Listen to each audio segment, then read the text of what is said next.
Listo. Ok, pues retomamos con la segunda mesa de ponencias del coloquio. Gracias por acompañarnos de nuevo esta tarde y pues presento a nuestros ponentes de hoy, bueno, de esta tarde, el maestro Santiago Torres, de aquí de la ENAC, y Carlos Martínez, mejor conocido como Marvel, quienes van a presentar un par de ponencias. ¿Les gustaría hacerlo con el orden que tenemos planteado en el programa o algún? ¿Tú quisieras empezar? ¿Tú empiezas, Santiago, entonces? No, si quieres yo. ¿Tú empiezas? Sí, es que… Va, buenísimo. Perfecto. Entonces empezaríamos con la imagen e interacción de los videojuegos por Marvel. Y pues adelante, Marvel, tienes nuestro tiempo y atención. ¿Cuánto tiempo? 20 minutos, entre 20 y 30 minutos. Hola, bueno, pues no sé qué tan clavados sean con el cine y con los videojuegos. Deleuze era muy clavado con el cine, o sea, le daba un valor súper importante. Para él era la epítome del pensamiento de la humanidad, tal cual. No sé qué tan familiarizados estén con Deleuze. Yo he leído bastante a este filósofo. Me impresiona el papel que le da el cine.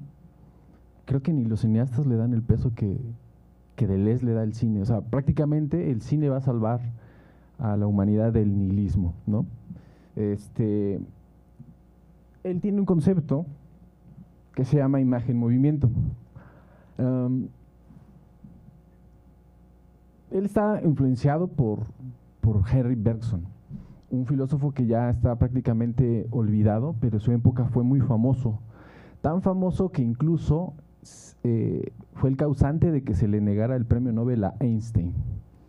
Imagínense qué peso tenía Henry Bergson en esa época en Francia. Hoy en día prácticamente está olvidado, pero en su época se valoraba mucho su opinión. Henry Bergson tiene una idea sobre el movimiento que trata de, pues, ampliar nuestra concepción que nosotros mismos tenemos del devenir, de la duración, conceptos que él llama, pero que al fin y al cabo tiene que ver con el tiempo y la vida, y con la forma en la que nosotros entendemos el movimiento. Deleuze le da el peso al cine porque para él es una nueva creación asubjetiva. ¿Qué quiere decir esto? Que hay una diferenciación entre el sujeto y el objeto. Cuando él habla de una conciencia del cine, uno se preguntará, ¿a qué se refiere esa conciencia del cine? ¿Dónde está esa conciencia? ¿Es el espectador? ¿Es la pantalla? No, dirá, es la cámara, la conciencia de la cámara. Crea un nuevo tipo de conciencia que es asubjetiva, porque ni es un sujeto ni es un objeto como tal, es algo más, es algo raro, por decirlo así. Y es algo raro y nos fuerza a pensar, ¿no? Nos pone con el choque con las imágenes, ¿no? Bueno, lo que hace Bergson es darle prioridad a la imagen por sobre el concepto.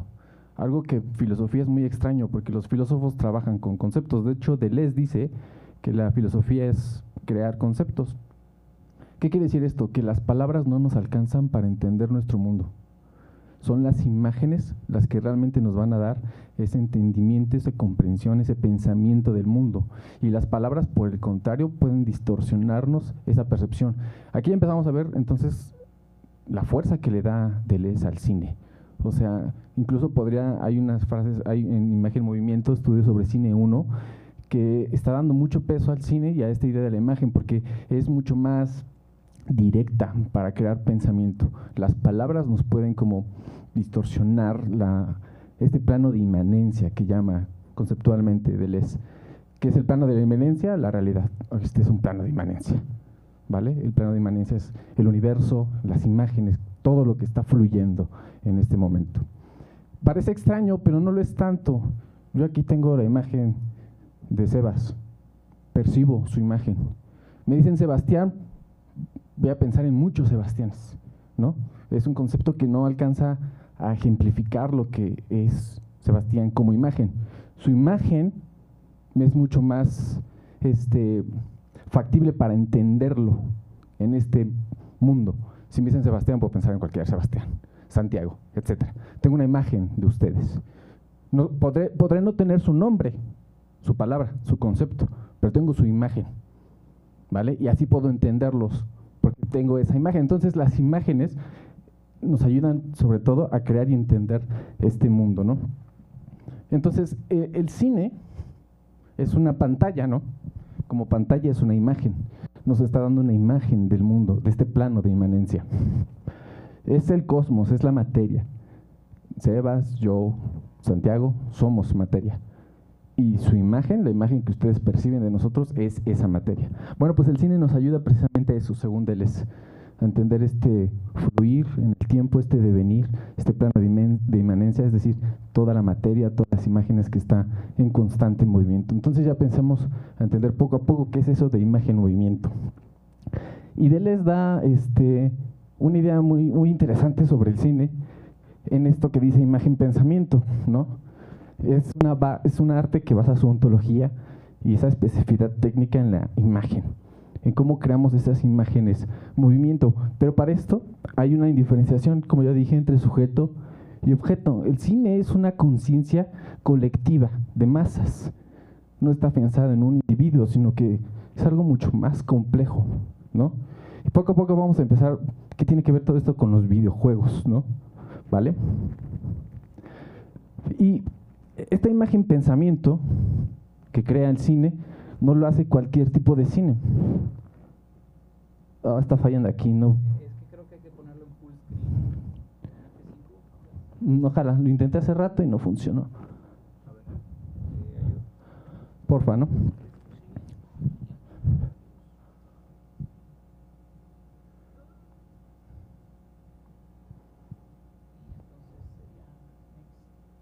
Vientos. Pero no cualquier tipo de cine tiene el poder para darnos este plano de inmanencia tal cual como duración, ¿no?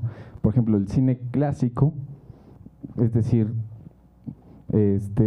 alguien muy famoso del cine clásico, el que hizo Pájaros, ¿cómo se llama?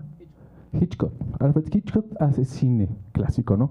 Pero Deleuze se clava, y esta es una de las críticas que le hacen a Deleuze, porque su cine es muy elitista. Son Antonioni, Godard, Rossellini, ¿vale? Es un cine que no tiene tanto que ver con la historia, la narración, sino más bien con imágenes puras, como él llama. Ya saben, este cine en el que grabamos una mesa y no hay nada más que eso en blanco y negro. Bob Esponja se burla mucho de eso, no sé si lo han visto un capítulo. Me parece genial. Pero esto es una crítica que se le puede hacer de Deleuze, pero su punto es que este cine moderno, este cine capaz de darnos imágenes y percepciones puras, nos ayudan a entender más el devenir, porque no está mediado por un plano de representación como es el conceptual y el de las palabras, ¿no? Ok, Deleuze le da mucho peso al cine. ¿Qué pasa con los videojuegos? ¿Tendrán esa misma fuerza que tiene el cine según Deleuze para hacernos entender el mundo, este plano de inmanencia, la duración como tiempo? Yo digo que sí y que no, ¿vale? Porque no todos los videojuegos pueden romper el esquema sensoromotor. ¿Qué es eso del esquema sensoromotor? Lo que dice Deleuze es que el cine siempre nos hace reaccionar. Como da imágenes, nosotros reaccionamos a esas imágenes que nos invitan a la acción. Muy complejo, no tanto. Pensemos en una manzana, es una imagen como tal. Lo primero que vemos al tenerlo es una percepción, que él llama imagen-percepción, que es ver la manzana. Después viene algo que se llama imagen-afección, que es se me antojó esa manzana. Es una imagen interna, hay imágenes internas y externas. Nuestro propio cuerpo es una imagen. Ustedes pueden ver esta cara externa, pero hay una cara interna, ¿vale? Entonces, yo veo la manzana, me surge una imagen-afección, y viene después la imagen-acción, que es yo tomo la manzana y me como esa manzana, por ejemplo, ¿no? El cine hace esas invitaciones. El cine siempre nos está invitando a tener un tipo de acción, un tipo de reacción, excepto, claro, el cine moderno, ese es un poco más complejo. Los videojuegos pueden hacer eso, obviamente son imágenes que nos crean una percepción, un soldado que sale con una pistola, viene la imagen afección, ay, me tengo que cuidar, tengo que protegerme, tengo que cuidarme, y viene una acción, que es dispararle a esa imagen, percepción que me quiere disparar. Entonces, esto no ayuda a la imagen pensamiento, porque la imagen pensamiento es como una contemplación del devenir. es como una contemplación ética. Simplemente ves la manzana y te pones a pensar en su devenir. ¿Qué es lo que vamos a explicar ahorita? ¿Podrás poner la que viene, porfa, Sebas? Imagen, movimiento. ¿Qué es esto de imagen, movimiento, no? Más allá del cine. Bueno, supuestamente lo que tenemos que entender es que Bergson estaba en contra de esta idea de imagen-movimiento. Él decía que nuestra percepción no nos ayuda a entender cómo es este plano de inmanencia, y lo ejemplificaba con el cinematógrafo. Es decir, la cinematografía para Bergson es un proceso de análisis-descomposición para después una síntesis-recomposición.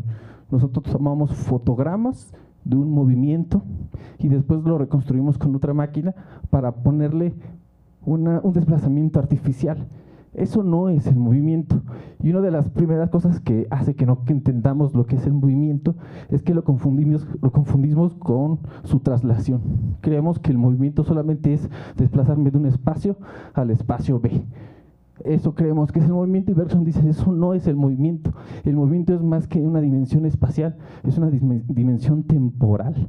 Es decir, el movimiento no solamente es cómo se mueven las cosas, sino cómo cambian en el tiempo.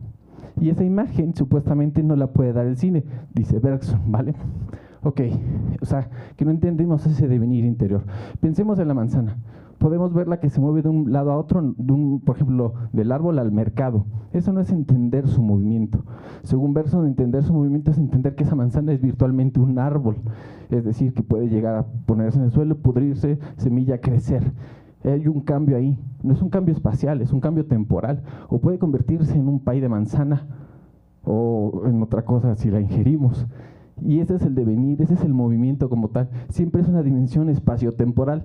Ahora ya ven por qué Bergson estaba en contra de Einstein. Ahí tiene muchas broncas con él. Pero lo que estamos aquí atendiendo es eso. El movimiento es espaciotemporal. Y eso ahí siempre hay que entenderlo. Bueno, Bergson está en contra de esta idea de que el cine puede reconstruir lo que es un movimiento. Para él no vamos a entender lo que es el movimiento porque es una construcción artificial. Pero Deleuze ya sabemos que es muy clavado y va a defender al cine con Bergson, y lo va a hacer justamente con los mismos argumentos que Bergson tenía. Entonces Deleuze, en Imagen Movimiento, estudio sobre cine 1, encuentra 3 tesis sobre el movimiento. La primera dice, no hay que confundir el movimiento con el espacio recorrido. Eso ya lo hablamos. El movimiento no solamente es que una cosa se mueva de un lado a otro, ¿vale? Segunda tesis. Hay 2 tipos de concepción de movimiento, una clásica y una moderna. La clásica tiene que ver como congelar y fijar poses. Pensemos en la escultura, en la de Apolo y Dafne. No sé si la han llegado a ver. Vale, está Apolo atrapando a Dafne, que se está transformando en un árbol, de Bernini, la escultura. Bueno, pues es una pose fija, no hay un movimiento. Nunca vamos a entender su dimensión temporal, ¿vale? Porque está fija, está congelada. Esa es la reconstrucción clásica que tenían los griegos, los romanos, haciendo esculturas, etc. Y la moderna es distinta, porque no trata de congelar momentos, sino que son cortes infinitesimales, que es lo que hace el cine hoy en día. O sea, podemos cortar en cualquier momento sin fijar ningún tipo de pose. El cine es un corte, pero es un corte móvil, dice Deleuze. Ahorita lo vamos a empezar a ejemplificar un poco más. Y la tercera tesis es que no hay traslación sino mutación. El movimiento es un corte de la duración. ¿Qué quiere decir esto? Que el cine o cualquier tipo de corte móvil es una expresión que puede dar cuenta de ese movimiento tanto espacial como temporal. Y el cine consigue hacer eso. No sé si han visto esta película de Boyhood, de un actor que empezó desde chiquito. Ahí tenemos un corte móvil de la duración. ¿Qué es la duración? Es el devenir del tiempo. Lo que dura el tiempo, por decirlo así. Y en el cine, por ejemplo, en esa película, tenemos un corte de esa duración, porque podemos dar cuenta no solamente de los movimientos del chavito, sino de su cambio en el tiempo. Y eso es lo que hace un corte móvil de la duración. Bueno, eso es precisamente el cine. Todo esto que acabamos de hablar es la imagen-movimiento. ¿Qué me interesa a mí? Por favor, ¿podrías poner la que viene? ¿Hay imagen-movimiento en los videojuegos? ¿Ustedes qué consideran? ¿Hay una imagen que nos dé cuenta del desplazamiento del espacio y del tiempo y del cambio de la cosa? ¿O de este plano de inmanencia? Bueno, yo diría que en Pong es un poco difícil hablar de eso, ¿no? Pero, por ejemplo, en GTA 5 Sí podemos dar cuenta de eso, ¿no? Es otra cosa que tenemos que dar cuenta con Bergson y Deleuze. Bergson está criticando, Bergson es de, ¿qué será? O sea, está en el siglo XIX todavía viviendo, cuando apenas empezaba a existir este cine primitivo. Obviamente las capacidades técnicas de ese cine daban cuenta de un movimiento artificial que tanto criticaba Bergson. Deleuze, que es del siglo XX, da cuenta de otro tipo de cine, con otra especificidad tecnológica. Aquí lo vemos igual. Los videojuegos primitivos tal vez no tengan esa imagen en movimiento como tal, porque no nos pueden dar cuenta del tiempo. Por ejemplo, podemos estar viendo ahí todo el tiempo, pero nada cambia como tal. Solo vemos moverse 2 barritas y un píxel de un lado a otro. Pero no tenemos como tal una concepción del tiempo porque nada más cambia. Temporalmente no cambia. Si jugamos eso, no sé qué les gusta, 10 años, vamos a seguir. Bueno, tal vez si acaso el marcador. Tal vez el marcador podríamos, pero es muy complicado. En GTA no. Y no sé si han jugado Red Dead Redemption 2. Incluso puedes matar un animal y verlo pudrirse, ¿no? Estamos dando cuenta de otro tipo, del movimiento, no solamente como traslación, sino también como un corte de la duración, es decir, algo temporal. ¿Podrías poner la que viene, porfa? Bueno, entonces, hay 3 operaciones que Deleuze detecta para ver cómo funciona la imagen movimiento en el cine. El primero es el encuadre. ¿Qué es el encuadre? Pues es cómo disponemos ciertos objetos en un marco referencial, ¿no? En la pantalla. ¿Cuál es la diferencia que hay en el encuadre del cine en uno de la pintura, ¿no? Obviamente es el movimiento. Y sobre todo ese movimiento que da cuenta de cómo los objetos se disponen en diferentes secuencias, dando una relación diferencial a cada una de las imágenes y dando cuenta de esa variación. Por ejemplo, en la pintura nunca vamos a darnos cuenta qué existe fuera de ese campo, de ese encuadre. No está implícito, porque sabemos que la pintura se va a abocar solamente a pintar este bodegón, por ejemplo, estas frutas, esta naturaleza muerta. Es lo que nos interesa de la pintura. Pero en el cine, el encuadre es distinto, porque lo que estaba fuera de campo siempre va a entrar al encuadre. Está implícito.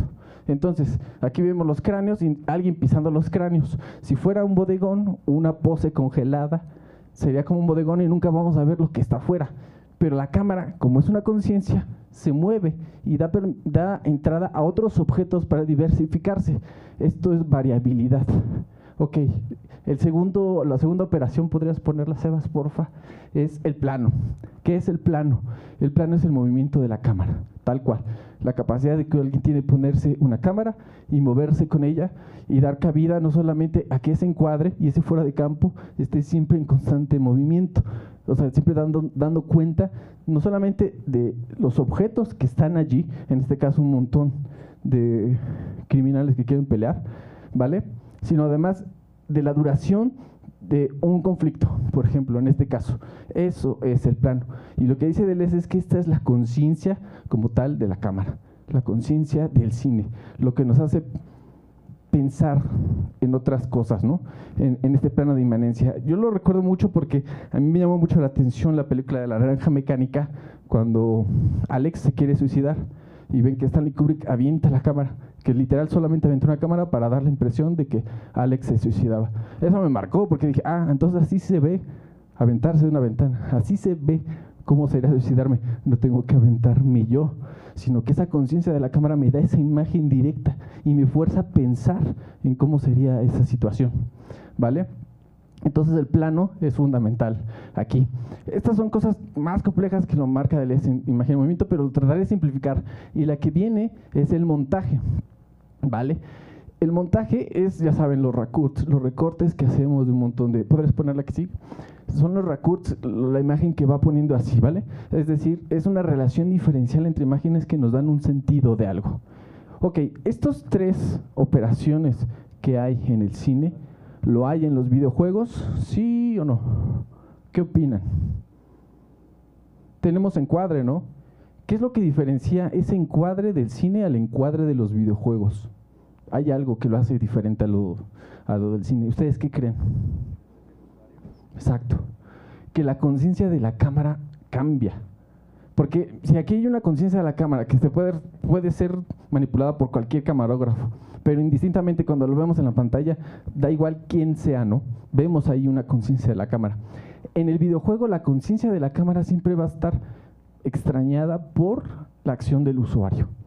Hay una interacción, o sea, el videojuego ha hecho una cámara virtual.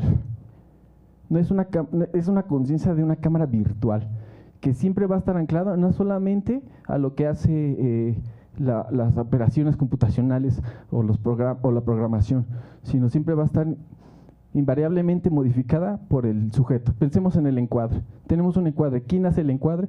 Esa cámara virtual más la agencia de un sujeto de juego, tal cual.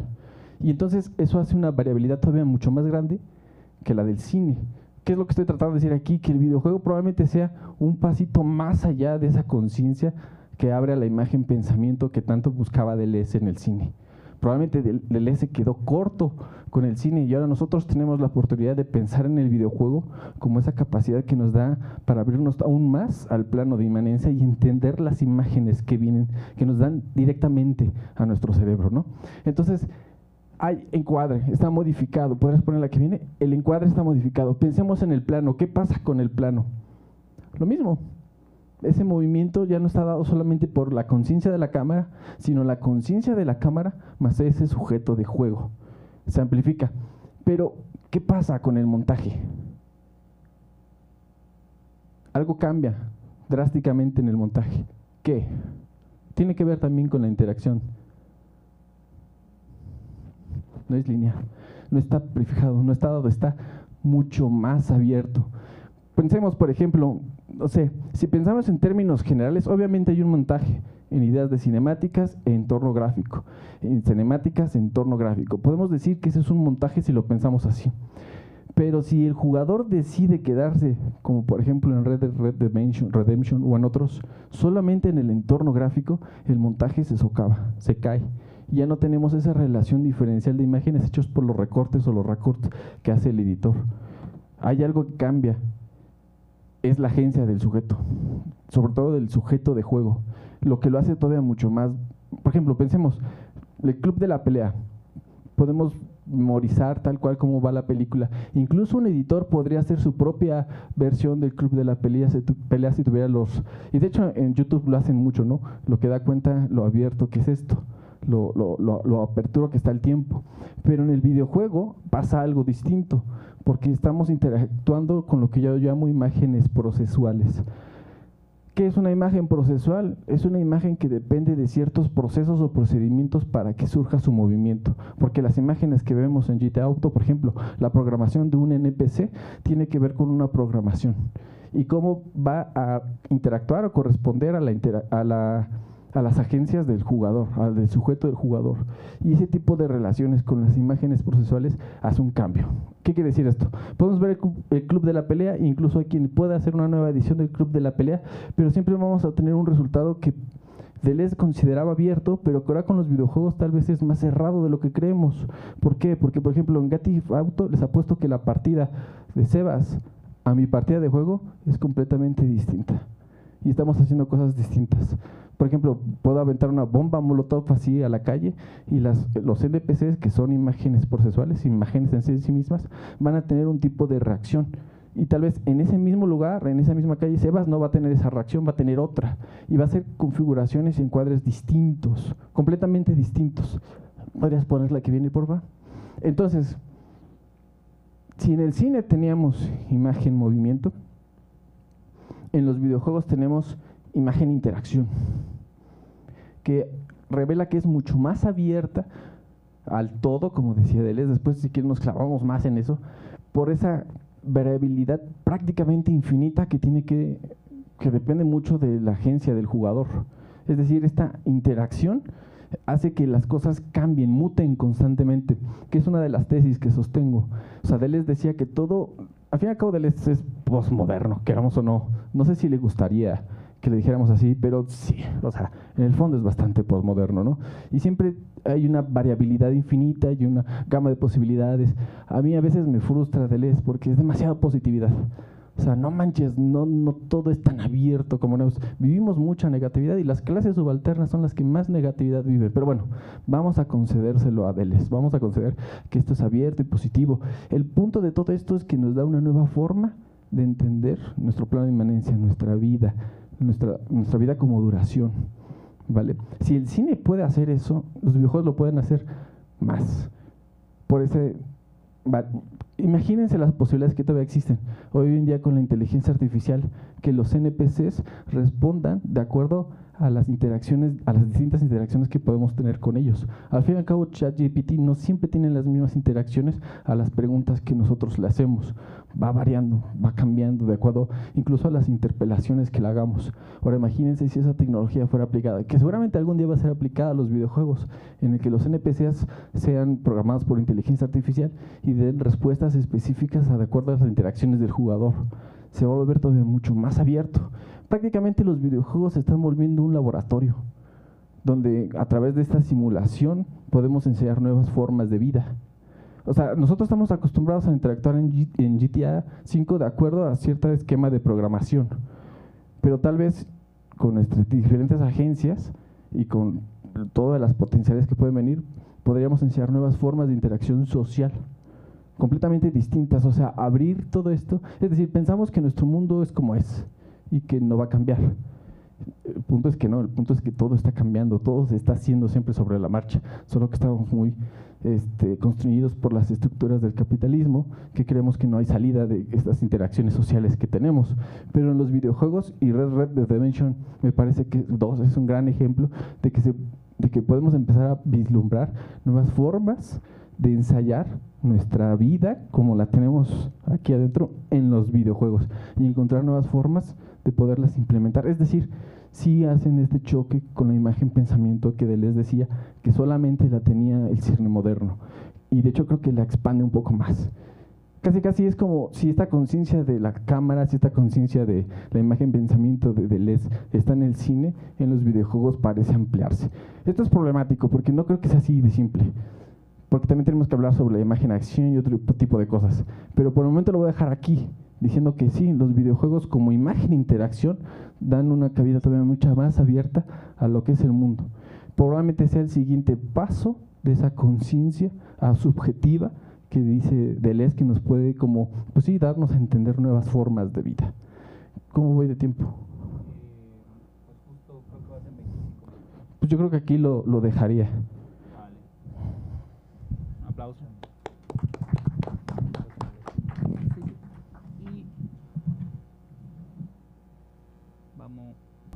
Y vamos con la siguiente ponencia del maestro Santiago. Nada más estamos seteando aquí esto.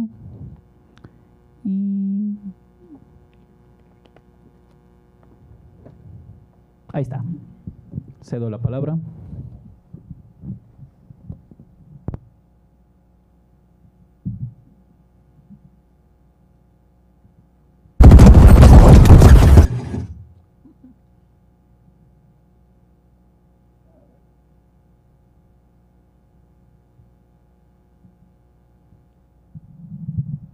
Bueno, la idea de esta ponencia es que atrás estén viendo videojuegos todo el tiempo, como si esto fuera de TikTok.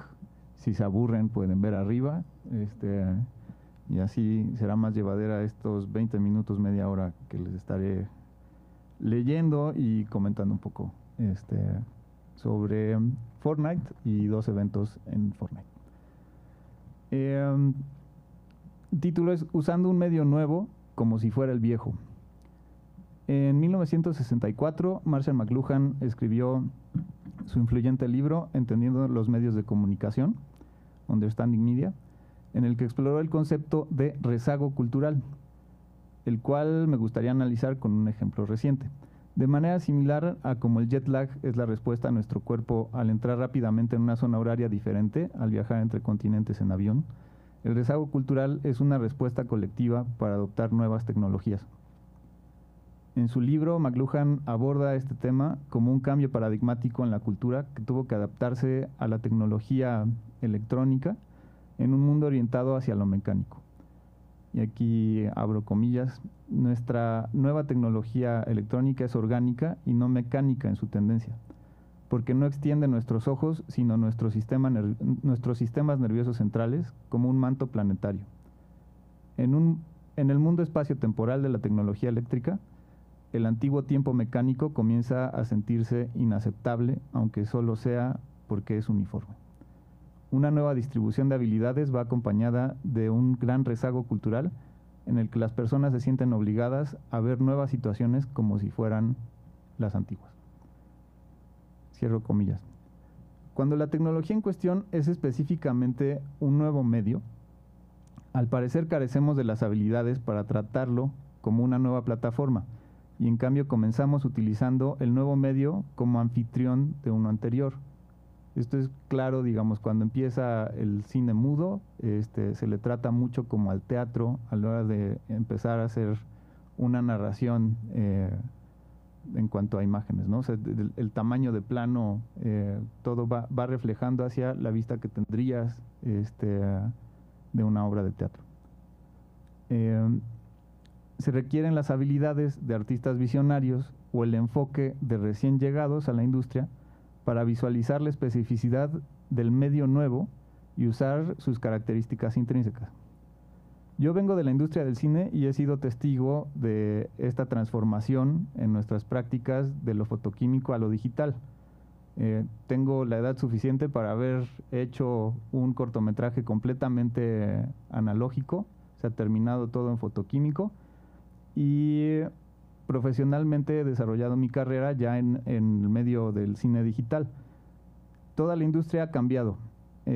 No solamente el cómo capturamos las imágenes y cómo hacemos la edición, sino que lentamente también han cambiado la exhibición y la distribución cinematográfica, ya que la presentación en salas de cine de una película ha dejado de ser la principal fuente de ingresos para un largometraje. En algún momento el DVD fue realmente algo muy importante, ahora ya no lo es para nada, y la sala de cine también es algo que se vuelve nebuloso. Es muy difícil para un cineasta entrenado ver los cambios dentro de su industria, ya que ha sido formado con una vasta gama de prácticas en los cuales aprendió este oficio. Son prácticas culturales en las que estás inmerso. Aprendes cómo funciona un set, comenzando a acomodar las tecnologías nuevas como estabas utilizando las anteriores. Metafóricamente hablando, usar una claqueta en las producciones modernas es tan anticuado como el logotipo de guardar en la mayoría de las aplicaciones, que es un disquete que ya nadie conoce, ¿no? Hay pocos cineastas que de inmediato utilizan las características intrínsecas de su medio. Un caso, por ejemplo, en la historia del cine es Jean-Luc Godard, que empieza sin aliento utilizando 35 y, digamos, hace que la edición sea notoria, hace una serie de cuestiones que solo podía hacer cortando material físicamente. Cuando pasa en los 70s a usar video analógico, también lo asume como tal y usa las características propias de ese medio. En su película de 2010, Film Socialism, fue la primera vez que él utiliza video HD y explota las características de ese medio. Usa la ganancia de video cuando tiene poca luz hasta que estalla la imagen, utiliza también la ganancia de sonido de manera expresiva, juega con la estabilidad de la imagen, una duración excesiva de las tomas, incluso pone gatitos de YouTube, cosas que son propias del medio.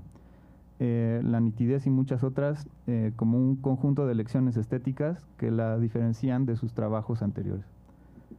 No voy a hablar más de cine en este artículo, salvo en las conclusiones, porque como mencioné antes, podría estar demasiado cerca de mí el cine como para ver su estado actual. En su lugar hablaré sobre un medio diferente en el cual soy un receptor, los videojuegos. Dentro de ese medio, un fenómeno en particular, eventos en línea que están programados en cuanto a un momento en específico y que tienen lugar dentro de un videojuego ya específico. A medida que los videojuegos han incrementado su conectividad en línea y su fidelidad audiovisual, los eventos en línea están volviéndose más populares. La mayoría de estos eventos suelen estar asociados con contenido relacionado a la narrativa o lore, trasfondo del juego, el lore, pero a veces presentan otros tipos de contenido como proyecciones dentro del juego, como por ejemplo proyectaron Inception de Christopher Nolan en Fortnite. En distintas regiones del mundo proyectaron distintas películas de Christopher Nolan y se podías entrar al videojuego y ver en una pantalla la película. Los principales estudios de caso que tocaré aquí muestran actuaciones en vivo en Fortnite por músicos populares del mainstream estadounidense, el productor y DJ de música electrónica Marshmello y el rapero productor Travis Scott. Aunque ambos eventos musicales en línea ocurrieron dentro del mismo juego, emplearon distintos enfoques sobre lo que un concierto en vivo en un videojuego debería ser. ¿Qué es Fortnite? Esta cosa que están viendo aquí. Desde 2017 agarró mucha predominancia en los videojuegos porque empieza a ser conocido un género llamado Battle Royale, que se ha convertido en una de las mayores fuentes de ingresos de la industria y un fenómeno cultural. El juego más popular en Battle Royale es Fortnite, publicado por Epic Games. Cuenta Epic Games con 800 millones de cuentas ahorita. No quiere decir que sean 800 millones de jugadores, o sea, un jugador puede tener distintas cuentas. Es un juego gratuito, free to play, está disponible en una variedad de plataformas, incluidas PC, celulares, consolas. En diciembre de 2020 alcanzó 15 millones de usuarios jugando simultáneamente. Ahorita suele ser un promedio de 3 millones de personas al día jugando simultáneamente Fortnite, el pico más alto del día, digamos. Fortnite se puede jugar de varias maneras. Originalmente era un juego para un solo jugador con una campaña que debía completarse, pero en 2017 se publica esta opción de Battle Royale, donde 99 jugadores son lanzados desde un autobús volador a una isla y el objetivo es ser el último sobreviviente. La isla tiene varios ecosistemas, todos son libres de aterrizar en cualquier lugar y pueden buscar armas, municiones, vehículos, materiales de construcción para poder construir estructuras o refugios, o como medios para alcanzar lugares elevados y tener una superioridad táctica. Algunas zonas del mapa pueden cambiar las físicas del juego. Hay lugares donde te puedes teletransportar, flotar, rebotar. Dentro del Battle Royale hay opciones para jugadores en solitario, en parejas, en equipos de 4 personas y se extiende, ¿no? Hay otra diversidad. De repente ya como que podías hacer casi cualquier cosa en Fortnite, construir cuestiones de carreras de autos, etc. Es un juego gratuito, pero existen compras dentro del juego que se pueden realizar en la tienda de Epic Games. Incluso si hay una tienda, no se pueden comprar elementos o habilidades que brinden una ventaja competitiva. Todos los elementos vendidos son mejoras estéticas para el juego, como skins que cambian la apariencia del personaje, o movimientos de baile que pueden activarse a voluntad. A medida que la popularidad de Fortnite creció, colaboraciones con otras compañías permitieron a los usuarios de Fortnite comprar skins de los personajes más populares de Marvel, DC, franquicias de películas como Star Wars, Alien, Terminator, trajes de la NFL, etc. Para mantener el interés de los usuarios, el juego ha construido una narrativa que, al igual que una serie de televisión, es por temporadas. Se realizan cambios periódicos en la isla, se introducen nuevos elementos y estos cambios coinciden con un gran evento dentro del juego al final de cada temporada. Se crean cinemáticas para el comienzo de cada temporada y estas se han fusionado constantemente con personajes del juego y también con los de las colaboraciones. Estos eventos han aumentado en complejidad y funcionan como grandes secuencias de acción en películas.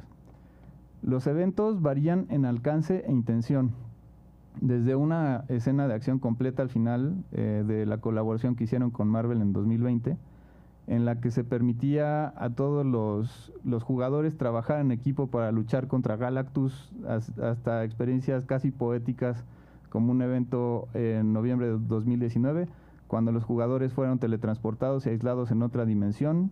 Se acercaba una mariposa a cada uno de los jugadores, la tocas con la yema del dedo y te teletransporta de vuelta a la isla. meteoritos cayendo, cubos intergalácticos, fisuras en el continuo espacio-tiempo, se han convertido en parte del lore de Fortnite. Bueno, llegando ya a los eventos, aquí es el primero del que voy a hablar. Showtime es el tratamiento del evento como un concierto. El 2 de febrero de 2019 tuvo lugar Showtime, el primer concierto de Fortnite interpretado por Marshmello. Cualquier usuario de Fortnite podía participar en el evento sin restricciones, o sea, podrías entrar desde cualquier dispositivo y podías pasar. Fue ampliamente publicitado dentro del juego, se vendieron skins y accesorios de Marshmello en la tienda del juego. Como en cualquier otro evento, se desactivó el daño entre jugadores, lo que detuvo la actividad normal del juego para todo mundo. No podías seguir en competencia, sino tenías que estar presente en esto. En una zona específica del mapa se construyó un escenario que tenía el tamaño y la altura de un escenario normal preparado para un DJ en un recinto pequeño, a diferencia de las arenas en las que Marshmello toca normalmente. Al comparar la audiencia de 99 personas con las grandes multitudes en los eventos reales, se puede tener la sensación de un concierto menos impresionante o, visto positivamente, uno mucho más íntimo. Como pueden ver aquí, o sea, realmente no es algo que sea del todo atractivo más allá de para jugadores normales, ¿no? El escenario y el diseño de iluminación se sentían como versiones en el juego de un concierto, como algo de valor de producción añadido por las decoraciones. Al comparar el tamaño del escenario en el juego y el de un recinto real, podemos ver mayores valores de producción en un lugar real, incluso si el escenario virtual podía haber tenido un presupuesto ilimitado para su construcción. El evento completo duró unos 10 minutos y hubo efectos especiales de gameplay que cambiaron las posibilidades de movimiento para los jugadores, como esto que podemos ver aquí, que hay algo de antigravedad y pueden sacar el paracaídas en cualquier momento, ¿no? La música y la presencia virtual de Marshmello fueron las principales atracciones. Los desarrolladores del juego trabajaron para dar a los jugadores la sensación de estar en un concierto, tal como se experimenta en el mundo real, añadiendo algunas de las posibilidades que el juego podía ofrecer para capturar la experiencia. En un momento pareció un intento muy exitoso de llevar a cabo un concierto en un medio nuevo. Sin embargo, viene el siguiente evento.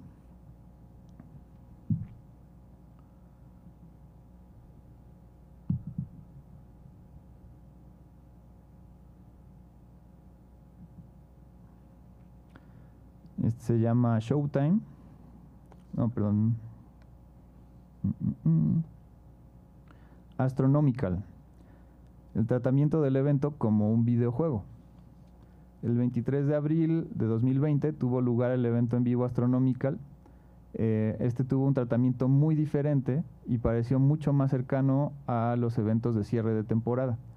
Nuevamente se lanzaron una serie de skins y accesorios en la tienda. Esta vez, días antes del evento de Travis Scott, se presentaron desafíos en el juego con recompensas relacionadas con el cantante, las cuales eran gratuitas para los jugadores. Este tipo de desafío fomentaba el compromiso con la colaboración y servía también de promoción junto con otros elementos en la tienda. El evento ahora tenía un componente narrativo que utiliza la historia de Fortnite como parte de su construcción. El escenario era ahora casi minimalista, consistía en una plataforma de metal para sostener a una gran multitud, un escenario elevado en el centro con imágenes asociadas a Travis, 2 columnas con altavoces, una pantalla circular. Al comenzar el evento, luces salen de los lados de la pantalla, aparece la imagen de un meteorito que se acerca lentamente.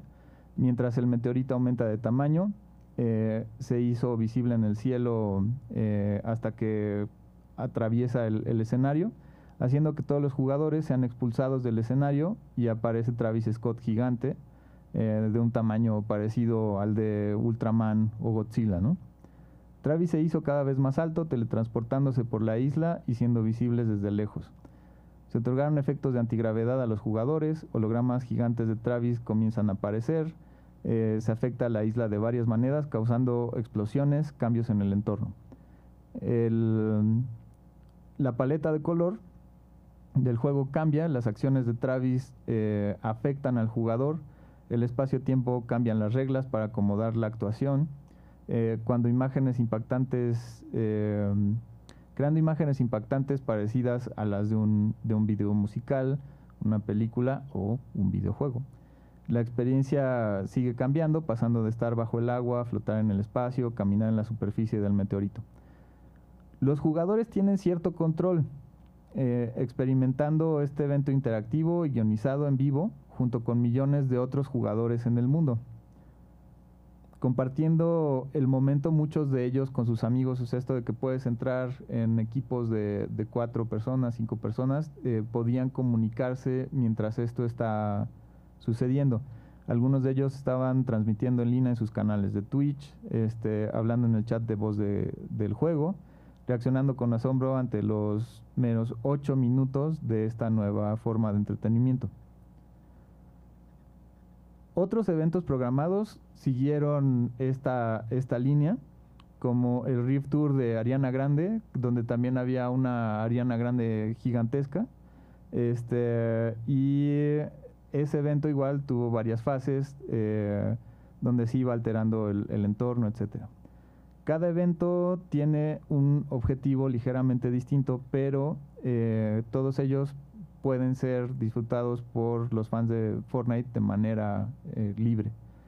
Los fans de los artistas podían comprar los artículos en la tienda, y los usuarios de Fortnite sin conocimientos previos o interés en este tipo de artistas eran alcanzados por la colaboración en el juego, ¿no? Antes de los juegos móviles y los Battle Royales, el modelo de negocio free to play parecía muy poco acertado. Desde que se popularizaron, toda la industria de los videojuegos ha reconsiderado su estrategia de ingresos. Los juegos como servicio, con mejoras constantes que muestran contenido periódico y tienen eventos especiales, se han convertido en una posibilidad real. El rezago cultural sobre cómo debería funcionar un evento programado en línea dentro de un juego parece evidente solo después de comparar algo como Showtime y Astronomical. Sin la presencia del segundo, parecería que el primero había logrado con éxito trasladar la experiencia de un concierto a un videojuego. Sin embargo, después de ver cómo funciona este evento, se revela el potencial y funciona como un ladrillo para ir construyendo algo más grande.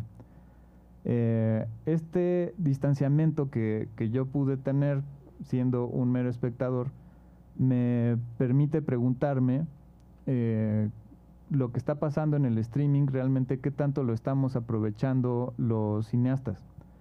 Las series de televisión de alto presupuesto y las películas de largometraje se han fusionado en la práctica. Programas como Game of Thrones o Stranger Things comparten los mismos crews de filmación, se capturan con las mismas cámaras, se editan en las mismas aplicaciones que las grandes producciones cinematográficas. Las grandes estrellas cruzan entre un medio y el otro. Las películas se muestran en nuestros dispositivos móviles y pantallas de casa el mismo día que se estrenan en las salas, y se proyectan en ambas plataformas con las mismas resoluciones incluso, ¿no? O sea, tenemos aquí un proyector 4K, uno puede tener una tele 4K en su casa. Los servicios de streaming han hecho algunos experimentos con la narración interactiva. Por ejemplo, hay episodios de Shrek y del gato con botas, donde puedes ir eligiendo partes de la historia. Lo mismo se hizo con con Black Mirror Bandersnatch. Y solo después de que vemos eso nos damos cuenta de que siempre ha estado ese potencial. En este momento yo ya no entiendo la diferencia entre video y cine. Y cuando hablamos de arte contemporáneo, no entiendo dónde termina el videoarte, dónde comienzan las películas como arte contemporáneo.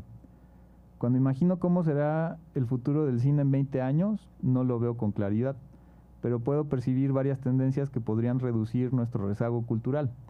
Los videos que se ven en línea son cada vez más cortos, como TikTok, o mucho más largos, como podcast en video que llegan a durar 4 horas. Las personas usan más de una pantalla al mismo tiempo, ya de manera constante, por ejemplo el monitor de la PC y el smartphone. Las instalaciones de video multicanal son comunes en los espacios de arte contemporáneo y los videojuegos de últimas generaciones, bueno, de la generación anterior probablemente, tenían con claridad un uso de una segunda pantalla, como en el Nintendo 10, 3DS, el Wii U. Y también empezaron a hacer lo mismo con el PS Vita y el Play 3 y Play 4, como para poder usarlo como pantalla adicional. Y realmente es algo que hasta ahora no se ha explorado en la parte cinematográfica y de televisión. Nada más, ya como para terminar, después de estos eventos de Fortnite con Ariana Grande, Travis Scott, lo que siguió dentro de la pandemia fue un evento de unas 3 horas con DJs. Estaba Steve Aoki, deadmau5, y lo que hicieron fue una transmisión en Zoom desde su casa, con una pantalla que quedaba estática otra vez. O sea, no es que sea una cuestión progresiva, va y viene, y realmente influye también los costos y otras cuestiones a nivel de producción. Pero bueno, esto que está pasando en el videojuego creo que es algo que nos puede hacer volver a pensar. Creo que hemos tratado un montón de tecnologías nuevas, utilizándolas nada más como una versión actualizada de tecnologías anteriores, sin realmente ver el potencial completo.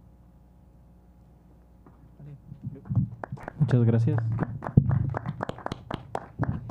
Y bueno, voy a bajar aquí del escenario para abrir el diálogo. No sé si alguien tenga alguna pregunta, comentario que hacer respecto a las dos ponencias que nos acaban de presentar. Adelante. Muchas gracias por las ponencias, estuvieron muy cool las dos. Una de mis preguntas es más bien como más que de videojuego, de cine, es como, bueno, ¿cómo te llamas? Perdón.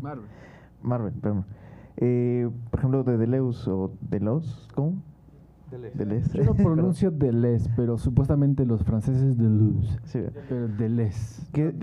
¿Qué sugerirías para empezar a leer a él? O sea, ¿qué libro, cuál, no sé, para alguien que no sabe realmente, cuál sugerirías?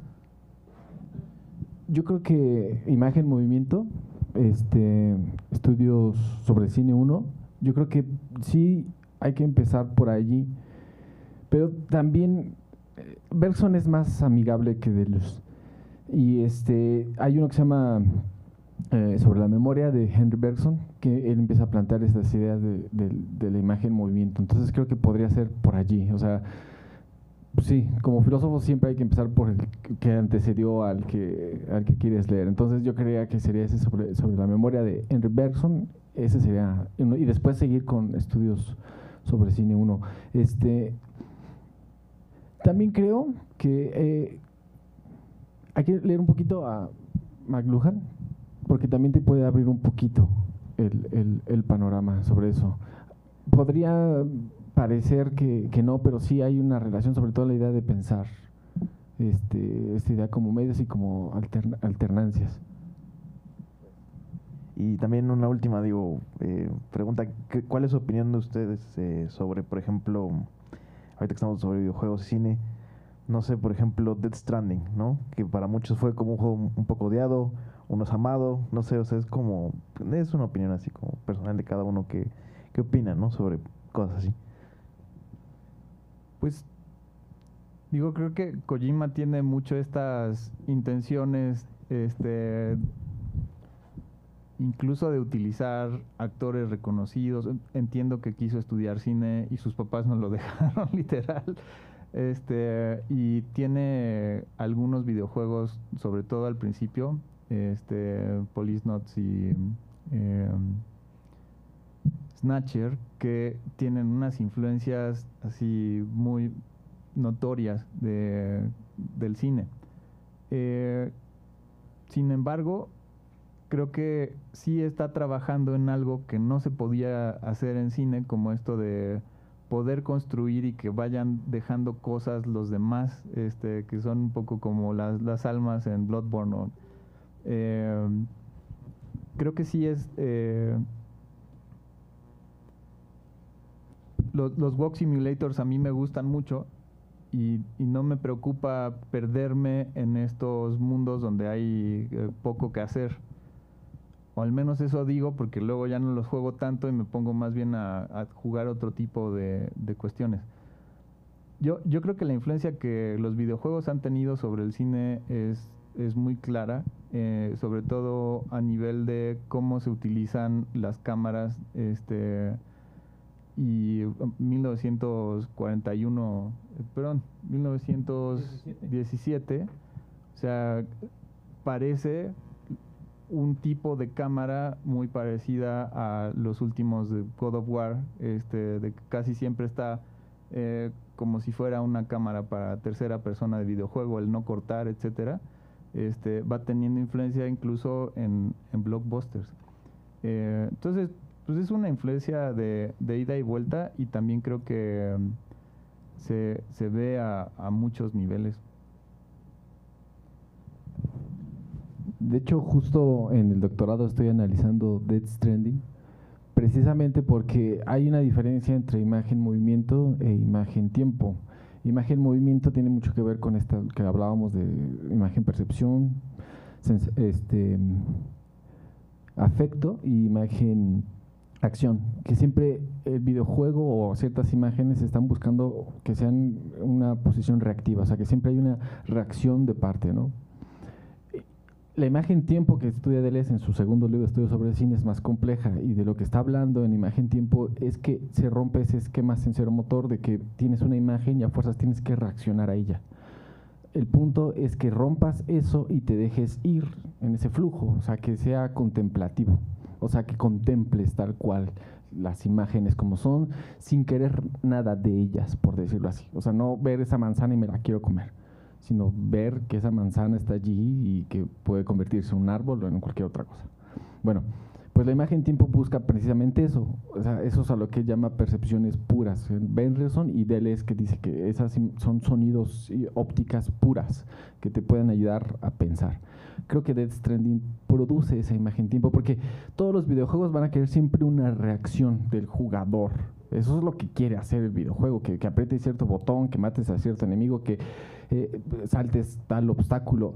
En Death Stranding no queda claro que eso es lo que tengas que hacer. En Death Stranding para mí es, porque, o sea, aunque Deleuze no lo ve en términos evolutivos, o sea, de que hay un cine clásico y pasa a un cine moderno, él no lo ve así, pero es una forma de explicarlo, que el cine era primitivo, que en la época de Bergson, y con Deleuze que se vuelve esta transición de clásico a moderno y te puede producir otras formas de pensamiento. Creo que en los videojuegos está pasando lo mismo, y en Death Stranding, porque parece que la imagen-tiempo es imposible en los videojuegos, por esto que estoy hablando, pero en Death Stranding parece que no, porque puedes vagar y contemplar tal cual una montaña y ver cómo nieva, luego los pasajes bien apocalípticos, que no hay nada, solamente una percepción pura del tiempo, tal cual. Y supuestamente eso te va a ayudar a pensar, porque ¿qué tienes que hacer en Death Stranding? Puedes vagar tal cual.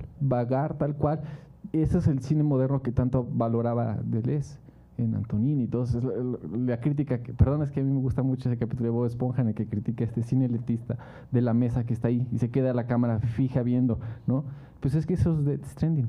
Ahora, mi problema es que olvidamos a veces que las imágenes, sobre todo las de cine y las de los videojuegos, son relaciones sociales de producción. O sea, alguien creó esa imagen.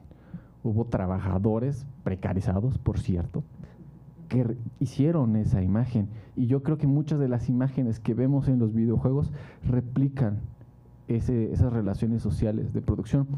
Y lo que para mí me revienta en Death Stranding es que sí tenemos esas imágenes tiempo, esas imágenes puras de percepción, pero luego te ves que el capitalismo sigue allí, porque las relaciones sociales que hay ahí, es el apocalipsis, por Dios santo, y sigue habiendo intercambios comerciales con un vato que va caminando de un lado a otro. Es lo mismo que estamos viviendo aquí con nuestras redes de distribución, y eso es lo que a mí me revienta. Entonces, por eso digo, creo que es el primer parteaguas para crear imagen-tiempo en los videojuegos. Pero eso es lo que todavía me va a llevar un poco de tiempo para poder plasmarlo en papel. Gracias. Bueno, antes de ceder el micrófono a otra pregunta o comentario que haya por ahí, a mí me parece muy interesante cómo estas dos ponencias tienen que ver con la particularidad del videojuego como medio, ¿no? En un comparativo contra las particularidades del cine, ¿no? Que comparten el audiovisual. Pero la diferencia fundamental, se ha hablado en otras ponencias de este coloquio y de la edición anterior, es el concepto de montaje, ¿no? En cuanto al montaje lineal cinematográfico contra el montaje que muta en un videojuego a partir de cada iteración que lleva a cabo un jugador, ¿no? Y justo a mí me gustaría abrirles una pregunta respecto a, pues se ha hablado de que lo que particulariza al videojuego, por una parte como juego, es que es un sistema, ¿no? Que establece parámetros con los cuales se interpela a un jugador a realizar una acción que lo lleva a avanzar en el juego con una especie de recompensa, ¿no? Esa es como una forma de ver el juego por un lado. Pero justo pues con los videojuegos hay muchos casos en los que ese esquema no se cumple al 100%, ¿no? Justo lo que comentaron por ahí, los walking simulators, también están las ficciones interactivas, que hay la duda de que si son juegos o no. Y entonces la pregunta va hacia esta particularidad de la agencia del jugador, ¿cómo afecta o cómo consideran que afecta al medio como tal, ¿no? Porque creo que es algo que compartieron sus ponencias. El concepto de modernidad en arte se refiere a cuando un arte o los artistas que lo llevan a cabo toman conciencia de la particularidad de su arte como medio, ¿no? Y lo explotan. En el caso del videojuego, pues la particularidad es su parte como juego, ¿no? Que es lo que lo diferencia del cine. Pero entonces, el volver consciente este acto, ¿qué cambio conlleva? ¿Qué consideran? Digo, a partir de las ideas que plantean en sus ponencias, ¿no? Esa es mi pregunta, como moderador.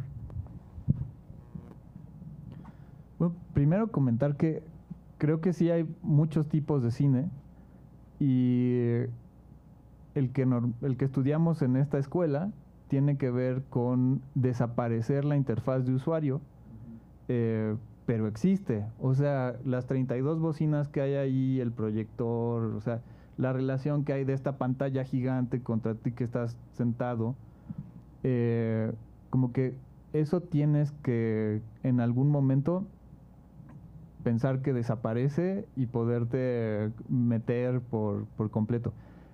Y hay otro tipo de expresiones cinematográficas actuales donde la materialidad es evidente, el aparataje cinematográfico también, donde no es una sola pantalla, donde no necesariamente tiene que ser lineal. Entonces creo que hay mucho más vasos comunicantes a la hora de poderlo abrir. Y creo que hay también muchos tipos de videojuego, algunos que están yendo hacia también el que parezca que la interfaz de usuario desaparece y que sea una cuestión inmersiva, y otros que te están rompiendo todo el tiempo esa ilusión e incluso se vuelve una dinámica de juego, y la interfaz de usuario, el cómo la diseñas y el cómo es aparente, también tiene mucha fuerza.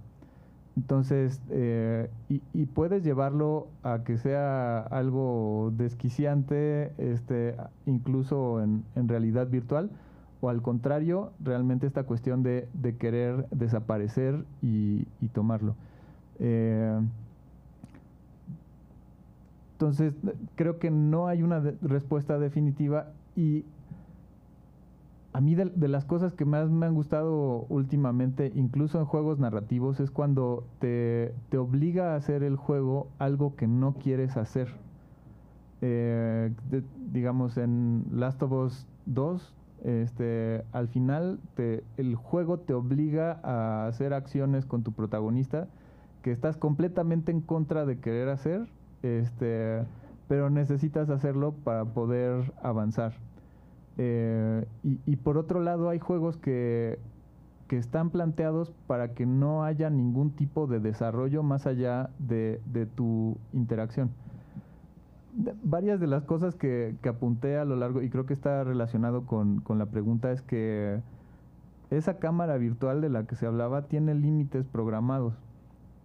Y esos límites programados son mucho más limitantes que lo que tú tienes de libertad cuando tienes una cámara real, digamos, ya en un entorno en el que realmente tú puedes manipular cualquier objeto, no solamente en un entorno virtual. Y creo que es muy interesante cómo también a un nivel del videojuego se vuelve más clara esta cuestión casi ontológica de que somos NPCs que nos creemos protagonistas. Para ti en Fortnite todos los demás son NPCs, ¿no? Así son jugadores que son absurdos y tienen una interacción muy limitada, y tú eres el protagonista, y todos estamos viviendo un poco así. Y el cómo el cine te hace creer, entras en esta dinámica de que tú estás viviendo lo que sucede en la película, que es completamente ajeno a ti, y cómo se vuelve mucho más personal cuando lo estás interactuando dentro de estos parámetros que igual no te das cuenta que existen. Por ahí creo que va la diferencia. Sí, yo creo que también hay imagen-interacción en el cine. Si hablo que hay imagen-interacción en el videojuego es porque amplifica, creo yo, todo lo que hace el cine hasta cierto punto. O más que amplificarlo, lo abre más. O sea, hace como que sea más abierto a más cosas. ¿Por qué digo que hay imagen-interacción en el cine? Porque, o sea, la imagen-percepción es literal lo que se ve en la pantalla. Pero la imagen-afección es una imagen interna, es lo que sientes o cómo te afecta eso que ves en pantalla. Entonces, no sé, por ejemplo, cuando uno está viendo una película y se espanta o llora, o cualquier cosa, cualquier sensación, o sea, cualquier imagen interna que te haga ver el cine, es una interacción. O sea, estamos interactuando con el cine de una manera, o sea, nos está provocando algo, nos está afectando. O sea, esa imagen interactúa con nosotros, ¿no? O, por ejemplo, en un documental que me lleva a un lugar que yo no conocía, donde veo cómo ciertas personas están sufriendo y me fuerza a empatizar con ellos. O sea, ahí ya hay una interacción también. O sea, es por eso habla de una conciencia de la cámara. O sea, es una conciencia que se puede... O sea, yo no puedo acceder, por ejemplo, a Siria ahorita. Mejor, a Palestina. Yo no puedo acceder a Palestina ahorita, no estoy aquí en México, pero la conciencia de la cámara sí me puede llevar a Palestina y ver cómo... Y dejar que esas imágenes me afecten. O sea, que vea a niños con los estómagos destrozados, ¿no?, siendo cargados por su padre, llevarlos, y esa conciencia de la cámara me está haciendo interactuar con esa imagen, ¿no? Y incluso puede haber agencia. O sea, yo puedo tener un tipo de agencia tras ver esa imagen de un documental, por decirlo así. Solo que la que parece que está hecha por el videojuego es más directa, es como más rápida, más instantánea. ¿Me explico? Entonces, yo como tal veo siempre una continuidad de lo que es el cine y de lo que es el videojuego. Solamente que el videojuego parece hacerlo más abierto. Entonces, yo no creo que esté obsoleto. O sea, nada de esto. O sea, porque al fin y al cabo siempre es cómo vamos a producir esas imágenes. ¿Y qué queremos producir con esas imágenes? Porque una cosa que se nos olvida es que nosotros producimos una tecnología y ya la damos por sentada allá afuera, pero esa tecnología también nos está haciendo. O sea, esa tecnología produce un sujeto. O sea, tenemos smartphones y cámaras instantáneas donde podemos sacarle la foto a nuestra comida, ¿vale? Eso antes no se podía hacer, no podíamos con estos efectos fotoquímicos sacar una coma y publicarla en el periódico para que alguien la vea, ¿no? Se está produciendo, o sea, las tecnologías que tenemos producen un sujeto también, o sea, y tenemos un sujeto que es capaz de sacar su comida en un lugar y subirla a Instagram, por ejemplo, ¿no? Entonces, yo creo que más bien es pensar no tanto en esto o sea, sí, la tecnología, pero extrañarla, o sea, no darla por sentado, ver cuáles son las posibilidades y qué tipo de imagen y para qué queremos producirla. Por ejemplo, si queremos producir una imagen pensamiento, yo también estoy hablando de una imagen sensación, o sea, una imagen que realmente te afecte internamente. O sea, internamente, o sea, hay un montón de variables que se pueden hacer. Y creo que los videojuegos, al hacerlo tan directo, nos pueden replantear cosas como, por ejemplo, ¿cómo hacemos cine o para qué hacemos cine? Esta pregunta es muy interesante, ¿no? De que ya no sabemos bien si el videoarte, o sea, cuál es esa frontera, ¿no? Pues al fin y al cabo creo que nosotros, ese es nuestro trabajo, por eso pensar desde la imagen, pensar esto como qué imágenes producimos, para qué las producimos y en fin, etcétera, todo eso. Vale, gracias. Vuelvo a abrir. Ya, te llevo el micrófono.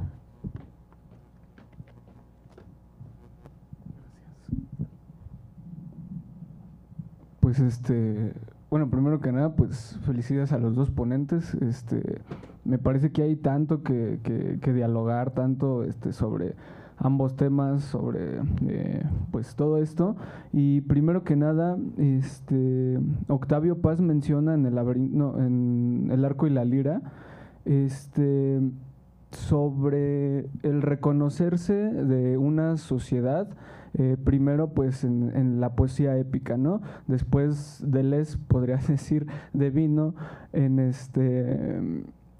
la novela, y luego eso ya no lo aborda Octavio Paz, pero podría agregarse aquí en el cine, ¿no? Vemos estos arquetipos que hay en el cine, ¿no? Como está reconocerse en básicamente todos los personajes de Ryan Gosling, ¿no? En Blade Runner, en Drive, así, ¿no? Es reconocerse de un arquetipo en la sociedad, ¿no? Y pues ahora que lo mencionas así, Marvel, pues en los videojuegos está esto también, ¿no? El reconocerse de una sociedad, de un pueblo, de un individuo en personajes arquetípicos de los videojuegos, ¿no? Ya pensando, por ejemplo, en un John 117, en un Kratos, en un lo que sea, ¿no? Entonces, retomando ese hilo de pensamiento que hacía Octavio Paz sobre cómo cómo la sociedad o cómo el pueblo se puede reconocer en esos arquetipos, pues ya vemos lo mismo, ¿no? En los videojuegos. Entonces, también por lo que decía el profe Santiago, ¿sí? Sobre todo lo que ya se venía diciendo sobre en dónde está la línea para reconocer el videoarte, para reconocer el cine documental, el cine narrativo.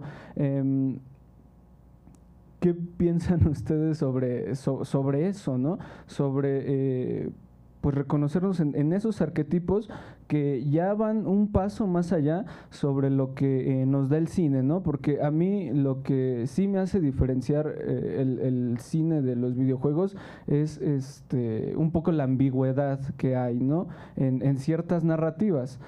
A veces en un videojuego podría ser más literal lo que nos están diciendo por ejemplo, un ejemplo muy, muy comercial, el final de Inception, ¿no? Que si bien sabemos que tiene una interpretación, cada quien le puede dar su lectura y están estas cosas, ¿no? Pero es básicamente que nos den su opinión sobre esto.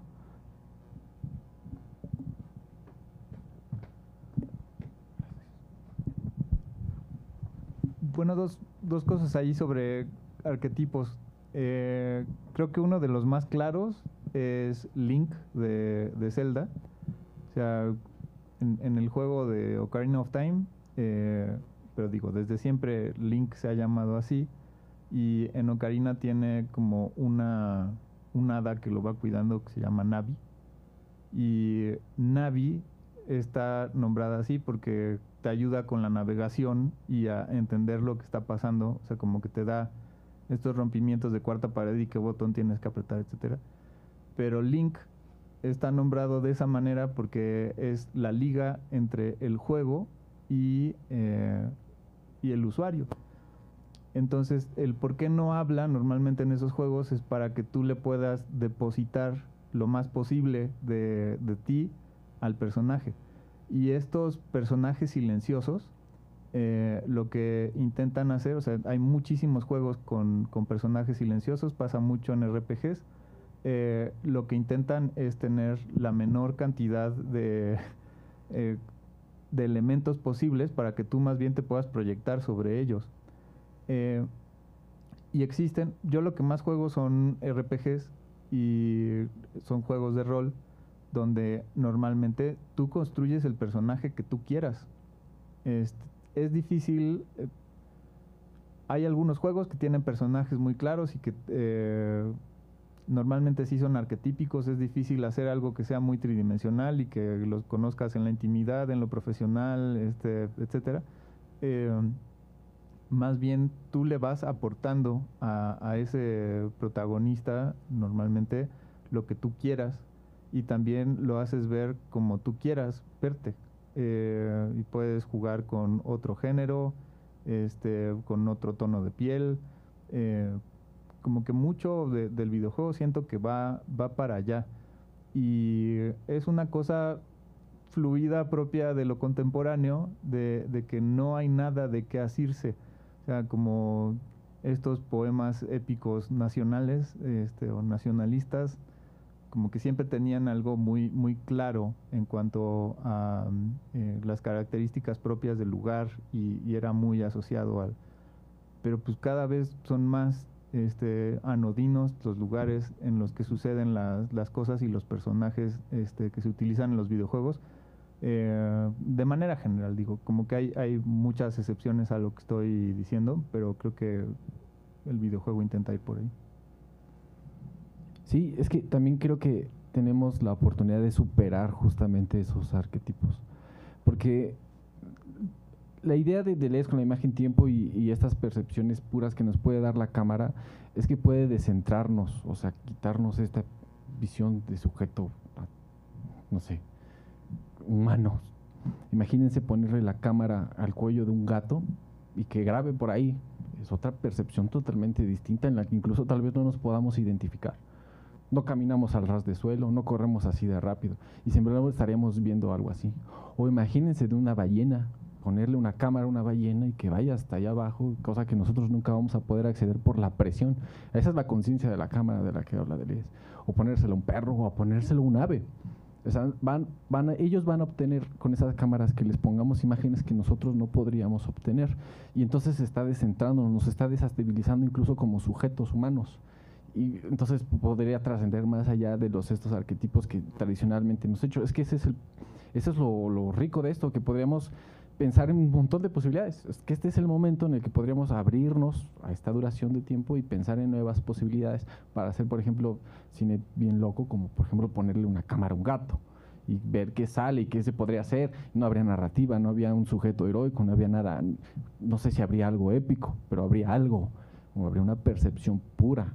Cómo lo hacemos nosotros, pues ya dependerá. Y creo que el videojuego también lo empieza a hacer. Por ejemplo, en Grand Theft Auto tenemos 3 personajes y cambiamos de conciencia de cámara cada uno, ¿no? Es Trevor, Franklin y Michael, ¿no? Son 3 personajes distintos y vamos cambiando. Es difícil que te puedas identificar con cada uno de ellos porque puedes, cuando tú quieras, cambiar a su conciencia, ¿no? Por ejemplo, tenemos a Franklin, un negro estadounidense que vive en un barrio nada favorable, donde hay pandillas. Tenemos a Michael, que vive en Beverly Hills, donde tiene su mansión, tiene su familia, tiene su piscina.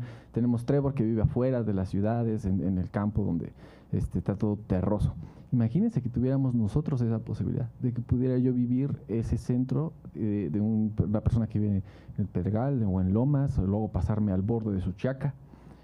Imagínense las posibilidades que tendríamos en tanto de asimilación de imágenes y de entendimiento del mundo. O sea, partes que nos están vedadas con un simple comando y botón, cambiar a eso y ver qué imágenes hay allí. Pues el videojuego lo está haciendo, ¿no? Ahí podemos ver diferentes estratos, diferentes puntos de la ciudad, diferentes formas de vida, porque Franklin, Trevor y Michael tienen distintas formas de vida. Uno es más acomodado, el otro es más como un lumpenproletariado prácticamente, me refiero a Trevor, y Franklin, que es obviamente un subalterno, es de clase baja, es una persona negra, y puedes acceder a su casa, a su forma de vida, en fin. Entonces, creo que así esos arquetipos que tradicionalmente han definido nuestra cultura podrían socavarse y podríamos superarlos y encontrar algo más, incluso percepciones que no son del todo humanas.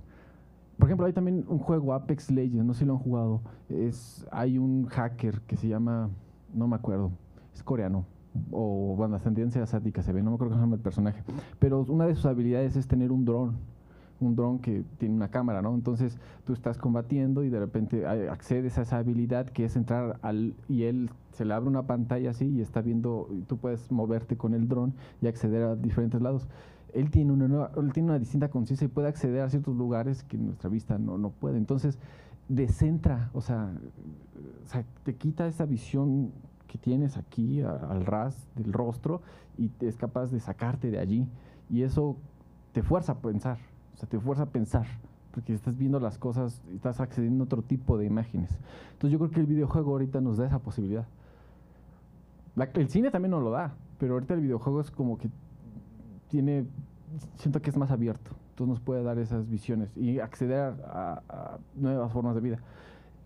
Es muy positivo porque Deleuze es así, yo tengo mis problemas con eso, pero o sea, si pensamos con Deleuze, nos lleva allá, o sea, nos lleva a ese mundo abierto en el que estos arquetipos, porque en un arquetipo es algo congelado, ¿no? Y el punto es que todo está cambiando, o sea, siempre está cambiando. Ese es el punto con Deleuze. Con Deleuze es que no hay nada fijo, no hay estructuras fijas, ni la historia está fija, no, la historia no está dada, la historia se está haciendo todo el tiempo. Incluso ahorita podemos encontrar algún documento que nos haga ver que como nosotros pensábamos la historia, no era así. Y siempre puede estar modificando, y estos arquetipos pueden ya superarse, porque no dejan de ser una imagen congelada de un modelo de comportamiento ético. Pero pues no, nada está dado, nada está fijo en Deleuze, o sea, todo está cambiando todo el tiempo y ese es el punto, que hay que estar abiertos a que todo cambie. Vale, gracias. Sí, pues una idea como de la alteridad, ¿no? De la percepción y de la identidad ahí a través del videojuego y del montaje. Nos queda tiempo para una pregunta o comentario antes de la siguiente actividad. La siguiente actividad, por cierto, es la proyección de un cortometraje y un conversatorio con su director. Pero bueno, abro entonces alguna otra pregunta o comentario por ahí.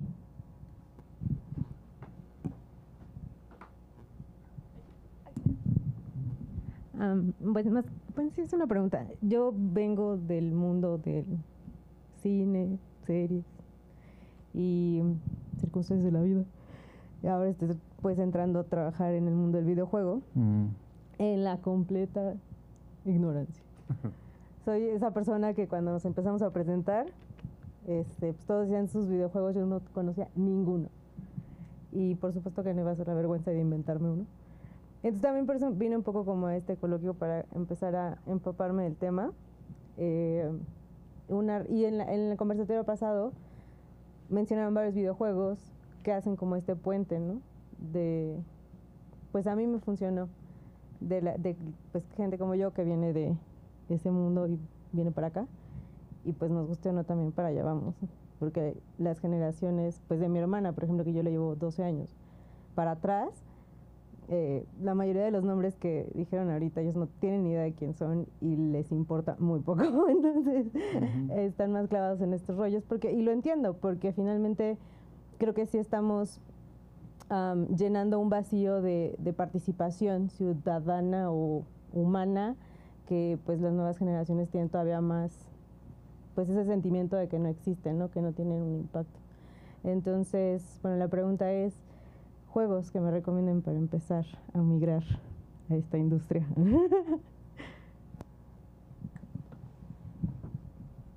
Pues yo creo que realmente para empezar y ver si te late, Minecraft es una buena manera de entrar, porque puedes hacerlo como quieras.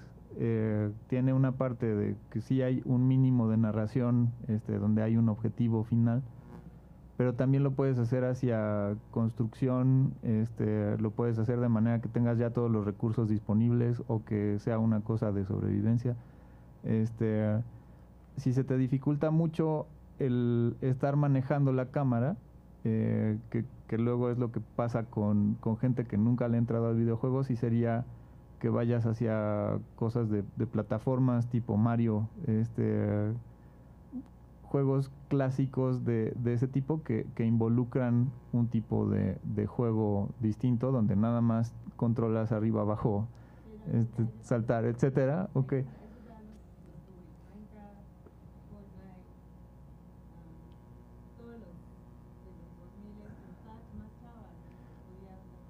Pero entrar a juegos narrativos entonces también puede ser lo que te pueda interesar, que sí tienen mucho más una estructura casi como de serie de televisión. O sea, está The Last of Us, y digamos, hay una serie de videojuegos narrativos que hace ese estudio,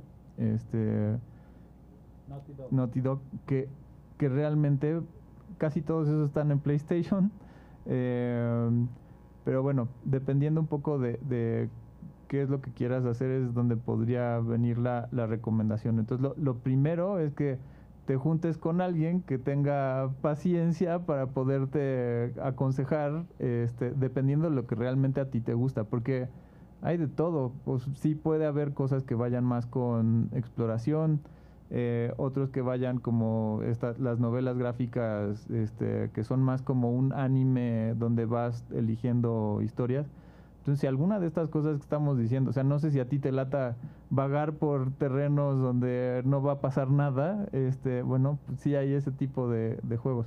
Entonces, como que hay un mundo enorme, sobre todo una vez que a partir de los 2000 que se abrieron las compuertas de que ya podían publicar de manera independiente quienes desarrollan los videojuegos. O sea, a partir de ahí hay como para lo que quieras.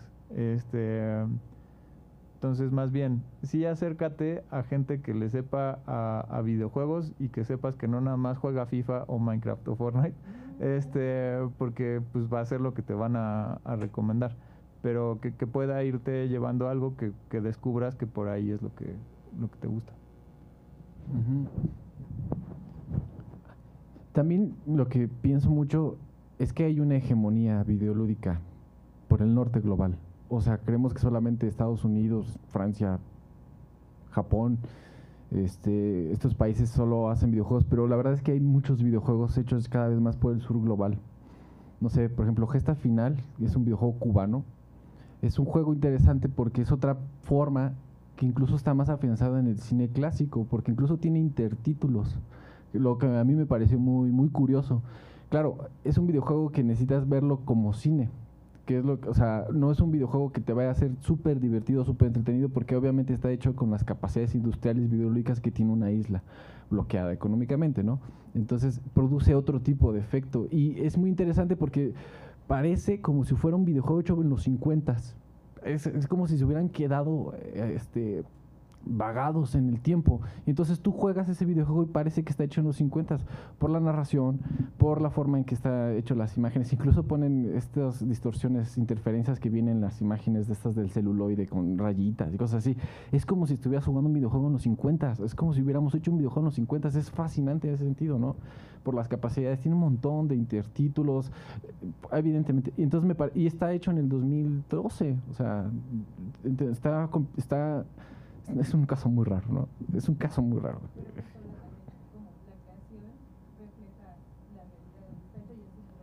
Replica un poco, efectivamente. Entonces hay muchos juegos hechos por el sur global que me parecen muy interesantes. Y también los juegos que son conocidos como bricolaje, o que yo llamo artesanales. Es decir, los indies son raros. O sea, hay juegos indies que son raros, que uno puede empezar como a explorar, ¿no? Hay uno que es sobre la guerra de Chechenia, me parece, no me acuerdo cómo se llama, pero que no estás jugando desde el papel del soldado, como Call of Duty, todo es el soldado superheroico, ¿no? Un clásico arquetipo. Y ahí no, ahí estás jugando como una población civil. No es lo mismo jugar en la guerra desde la época del agresor a un civil que se tiene que esconder y defender. Solo que no me acuerdo cómo se llama ese título. De Chechenia o de Sergio, no sé, de verdad te lo busco rápido y te lo digo terminando esto. Ese juego también puede ser muy interesante porque te pone otra perspectiva. Para mí los juegos interesantes son aquellos que te pueden descentrar, o sea, que te pueden poner en otra perspectiva, ¿no? En visual, incluso como régimen visual. Gesta Final de Cuba, ahorita te digo su nombre. Hay un juego muy interesante que se llama Lim, que está hecho por una persona que es transexual. Y lo que trata es sobre un cuadrito negro que siempre va a ser acosado por otros cuadritos de colores, ¿no? Y de lo que se trata es que tú sientas esa sensación de lo que es estar siempre, pues, acosado. Y es un juego frustrante, o sea, tú lo juegas y es un cuadrito, es un vil cuadrito.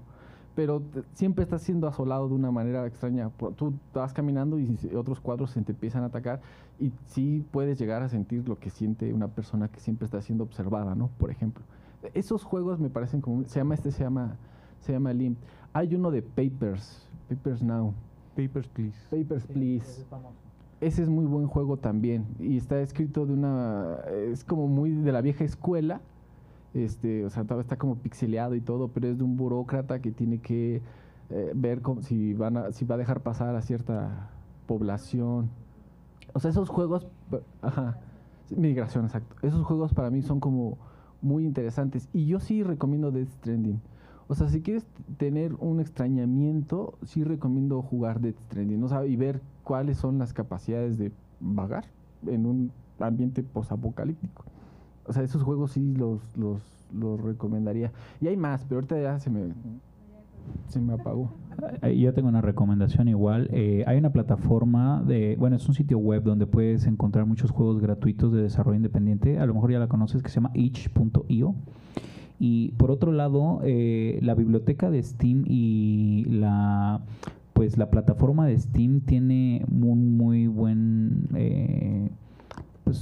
selección de juegos, y además como es muy intuitivo, te hace buenas recomendaciones y hay listas creadas por usuarios y tal. Entonces, si encuentras juegos que te interesen en el sentido narrativo que estás buscando tal, por allí podrías buscar juegos similares también de forma muy intuitiva. Steam es una plataforma de distribución de videojuegos para computadora. Steam, como de humo en inglés. Y bueno, un comentario más, a ver.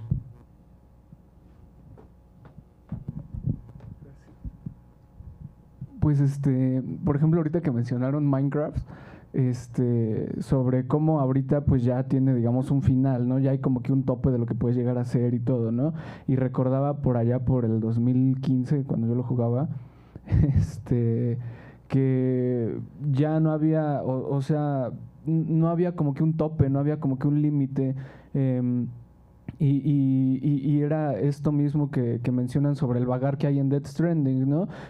Como pues puedes ir y explorar y lo que sea, y también creo que es Shadow of the Colossus de PlayStation 2, buenísimo el juego, y hay una película, ya yo creo que todos la conocen, que lleva el concepto hacia el máximo exponente, hacia otro nivel incluso, Tron Legacy, en donde vemos incluso que ya es no sé qué concepto se usaría ahí, la transposición del personaje o del individuo en incluso la realidad de ese mismo juego, ¿no? Y me parece sumamente pues innovador, incluso adelantado a su tiempo, cómo es pensado esto, ¿no? Cómo vemos pues los beats, ¿no? Los beats que ve, creo que es Sam Flynn, algo así, en la máquina, y luego cómo es transportado, ¿no? A esto, y en palabras de un personaje, el personaje de Jeff Bridges, no me acuerdo cómo se llama,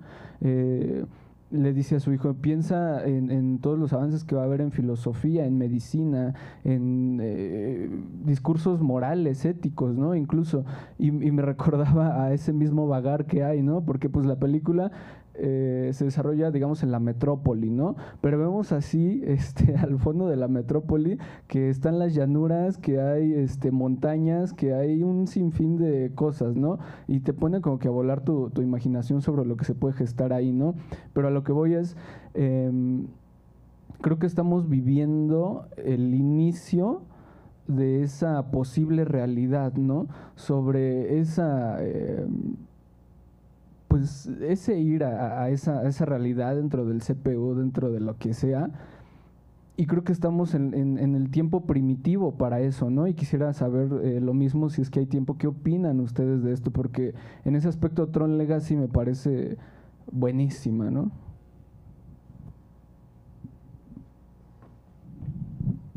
Es un poco como si pudiéramos entrar a la habitación del tiempo de Goku, ¿no? O sea, es un espacio blanco así enorme, enorme.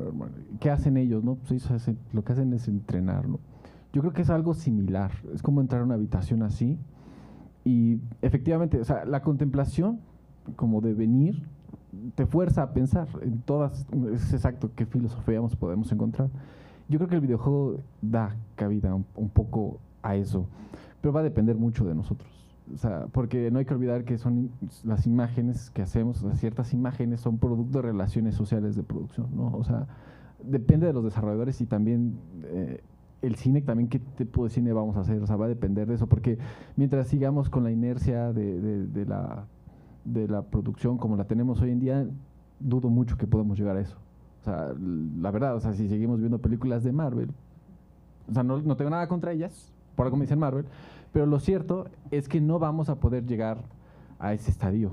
Va a depender mucho de nosotros. Y creo que por eso es interesante estos espacios en los que podamos pensar y hablar. O sea, porque a veces muchas de nuestras tecnologías son producto de nuestra inercia, de nuestras relaciones sociales de producción. Y no nos detenemos. O sea, creamos una tecnología y realmente... Porque de hecho a eso me dedico, soy filósofo de la tecnología. Y creamos una tecnología y rara vez nos pensamos qué está pasando con esa tecnología y nos damos cuenta de que está creando algo, está produciendo un sujeto, ¿no? Solamente hasta que vemos una especie de extrañamiento es cuando decimos, momento, ¿qué estamos haciendo, no? Parece que es como... O sea, el punto de la filosofía de tecnología es que pensemos en nuestra tecnología antes de hacerla. ¿Para qué? ¿Por qué? ¿Con qué fines? En fin, etcétera. Y hoy en día lo hacemos al revés. Primero llega la tecnología porque quiere satisfacer ciertas necesidades comerciales o de distribución, en fin, etcétera. Y ya después, si tenemos suerte, lo pensamos. Entonces yo creo que sí va a depender mucho de nosotros y qué tipo de imagen queremos producir. Ya rápido nada más. Ya me acordé, bueno, ya chequé el nombre y es This War is Mine. Esta guerra es mía y es sobre el sitio de Sarajevo. Ese también lo recomiendo mucho. Y Heavy Rain, también creo que yo recomendaría mucho este videojuego de Heavy Rain. Y ya, eso es todo. Vale, pues muchas gracias. Un aplauso de nuevo a los ponentes, por favor, y al público tan participativo en esta ocasión.